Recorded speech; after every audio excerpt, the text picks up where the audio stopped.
there, I'm Artistic Gamer 7 and welcome back to another Pokemon to Create a Sim video. In this one, we are turning Froslass, which is from Gen 4, into a sim.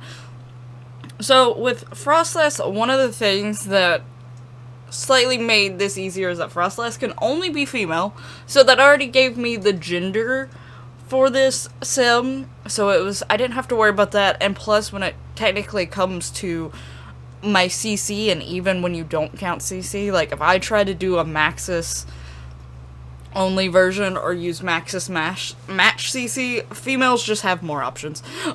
Whether it's CC, what type of CC, or it's just stuff you get from the games, there's more options for females, so automatically being a female made it easier for me, because there's just more options for me to choose from.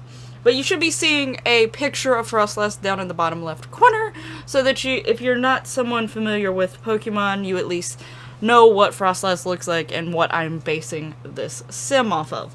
Now, Froslass is a ice ghost type, and I always knew there was like some sort of spooky-ish things about Froslass and stuff like that. But I will say, I went to go check to make sure I knew the right gen she was from, because when I've mentioned it a few times, when it comes to Gen 3 through 6, I am not as well I can't remember as much about those, and specifically which gen those Pokemon are from, because I'm not as used to them. So I see them and I'm like, I know it's in that range of gens that I don't really remember well, but I just don't know exactly which one, so I was just checking to make sure that I had the right gen. Froslass does evolve from Snorunt, and Snorunt can also evolve into Glalie, which I think Glalie can be both genders and Snorunt can.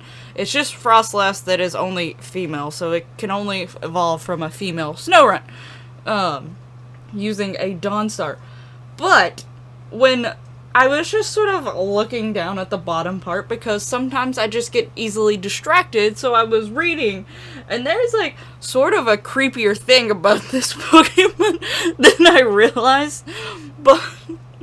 And apparently it loves to prey on handsome men who are hiking and climbing the snow mountains on which it lives at.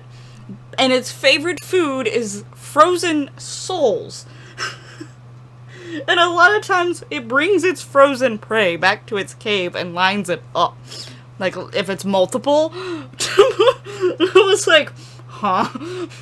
I know some Pokemon actually have, more spookier, disturbing things about them than you would realize for what type of game it is, and unless you fully look it up or pay attention to some things, you wouldn't really fully know that. But I was like, huh, that's a little creepy, but you know what, oh well. If that's what she wants to do, she can do that. But yeah, I always thought this Pokemon was pretty cool looking.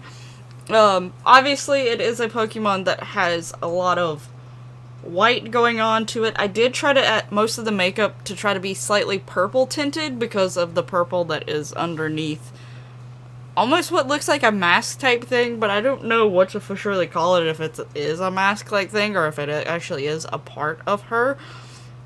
But I did try to make the makeup look a little bit more purple for that reason, and obviously I picked very, very light skin, and in some ways this whitish pale skin almost has some purplish undertones, and it looks more of a frozen quality, so that's why I went with it.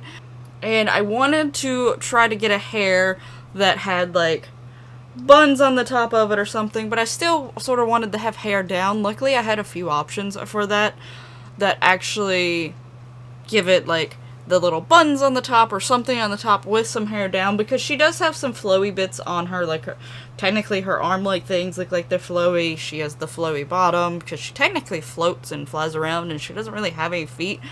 So I came across this hair that had the little buns on it, which could represent those little icicle-type horn-like things that she has, and still was flowy. And I will say, even though, she almost looks like she might be dead to some degree, she herself was frost bitten, she died of hypothermia or something, I think she turned out really well. She's really pretty. I love her. She's one of my favorite ones easily at this point. Like, she is up there. I think I tend to like either some of the ones that are just absolutely pretty, or some of them I find pretty end up being some of the ones that are a little weird.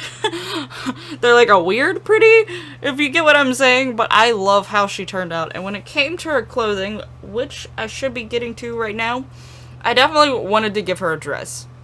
Now, one of the things I'm really sad about, which I think I've recently got some more CC that would have been able to help with this issue, but at the time of making this video, I didn't have them, and I still don't know if it would have worked necessarily. But I was trying to find a dress that had like a flowy piece on it, or it itself was flowy, and also had a smooth piece around the waist that was a very solid white. I wanted a smooth piece around the waist because I wanted to try to put a belt or something around it. I have some accessory items that have some stuff that you can put around the waist and things like that, and I wanted it to be able to represent this reddish orangish bow that she has. Just in some lighting it looks like it has more of an orangish hue, and then in other lighting it looks like it's just red. Now, the thing with a lot of my white dresses, they are meant to be more of a wedding dress, so they tend to be a little bit more fancier or grand. Not all of them, but a big chunk of them. But then also the like little waist things that I had, almost none of them worked with pretty much any of the dresses.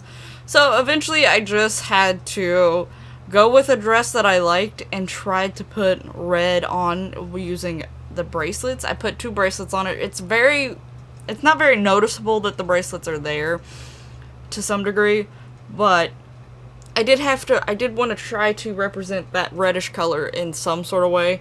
I did give her those gloves because I knew I had those gloves, and they were mostly white with a hint of some other color, and I was hoping that there was a blue color. I was pretty sure there was a light blue color, so that is sort of to represent like the blue that is on her arms and stuff like that.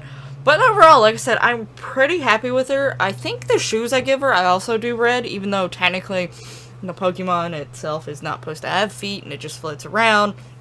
And also, in terms of the sim, you'll never really see these shoes because the way the dress is made. But again, it was just in my head. It was at least a way to represent the red, even though it's not seen. It's there. I wanted to try to get more red on her. So, yeah. But anyway, I really, really, really am happy with how she turned out. I actually wasn't expecting Froslass to be one of the ones that I was, like, super, super happy with when I got to the end of it. But I was, like, I love this sim so much. I hope you enjoyed this video, and I hope you like how Froslass turned out. Let me know down in the comments below, and always feel free to suggest other Pokemon for the future to try to turn into sims. There is the playlist for both Series 1 and Series 2 of the Pokemon to Create a Sim videos, so you can easily go and click on those playlists and watch any episodes you've missed, or if you like, you know, you're just now coming in during Series 2, if you want to go back and watch some of Series 1, that playlist is down there for your lovely viewing. Thank you so much for watching. Make sure you hit that like button and all that lovely YouTube goodiness, and I'll see you in the next one. Bye bye!